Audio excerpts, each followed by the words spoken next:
going to be using your factory wheels and tires, you'll need to run an 1.5" wheel spacer in the rear. Now let's begin the install by removing all of the wheels and tires. We're going to jump right in and remove the tie rod from the knuckle by removing the cotter pin and the castle nut. You're just going to want to pull the tie rod from the knuckle. Sometimes the tie rod gets stuck. You're going to want to take a hammer and hit the steering arm, making sure not to hit the tie rod or the threads of the tie rod.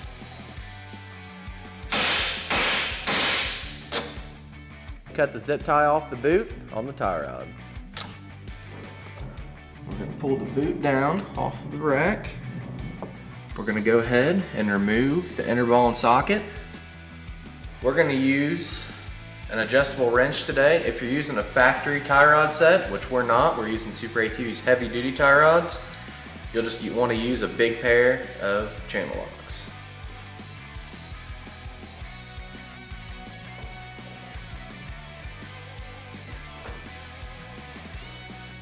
So we've got our tie rod and our inner ball and socket removed from the rack and pinion. We're just going to go ahead and set it aside. Disconnect the shock from the upper shock mount.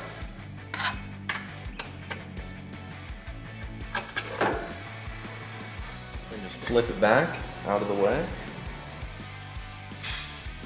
And we're going to come right here. We're going to remove our upper A-arm hardware.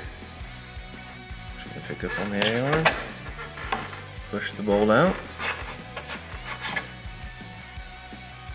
Disconnect this brake line from the master cylinder, as well as the T-fitting, located right here next to the differential.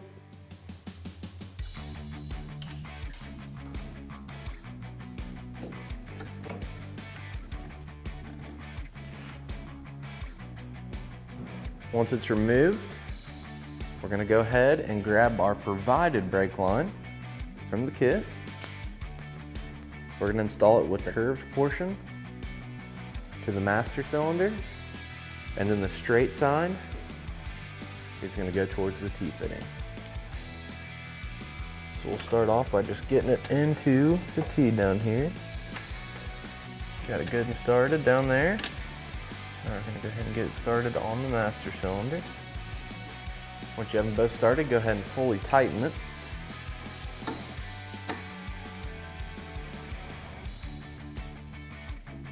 Remove the bolt from the T-fitting to accommodate the lift bracket.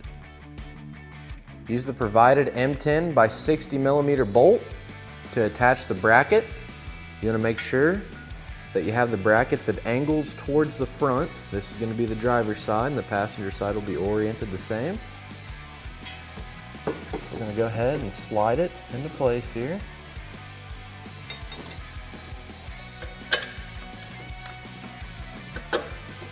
Then take the provided long bolt and slide it through the lift bracket and the A-arm, like so.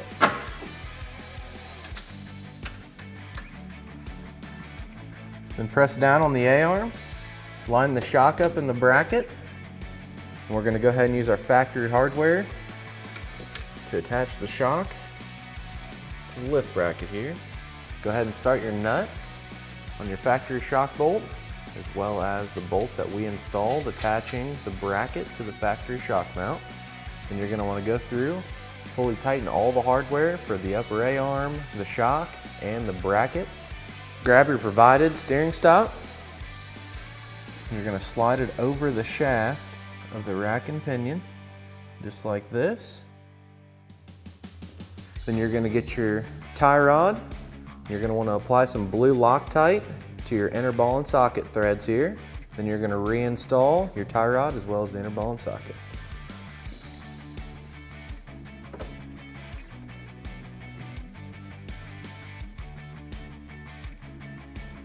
You want to grab your provided cap and put it on the upper A-arm bolt head here, just like so.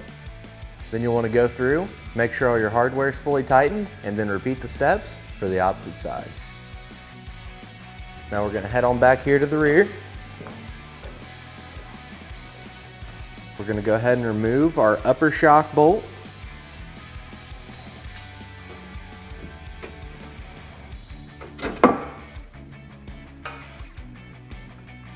And then our rearmost upper A-arm bolt.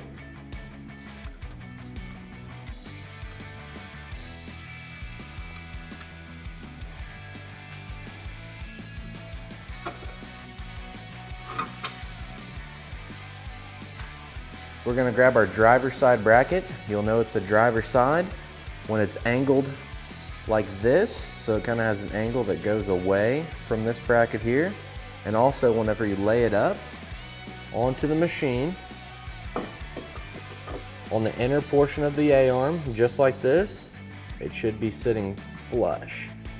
So we're going to go ahead and grab our factory upper shock bolt.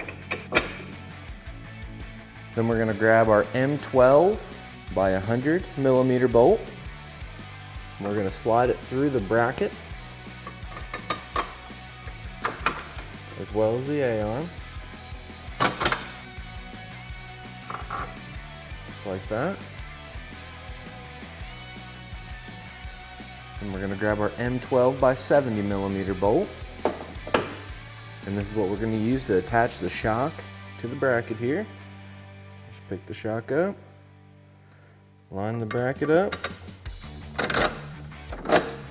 and slide it through.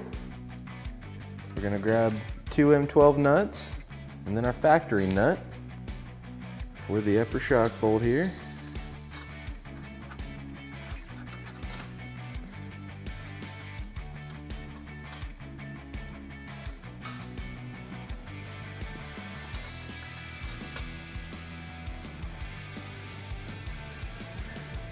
Then we're going to go through, fully tighten the hardware, and then repeat these steps for the opposite side.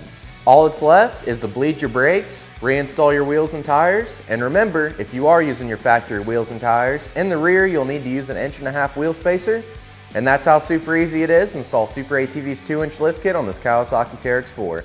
For more information on this lift kit or any of SuperATV's great products, give us a call at 855-743-3427 or check us out online at superatv.com. Thanks for watching and have a great day.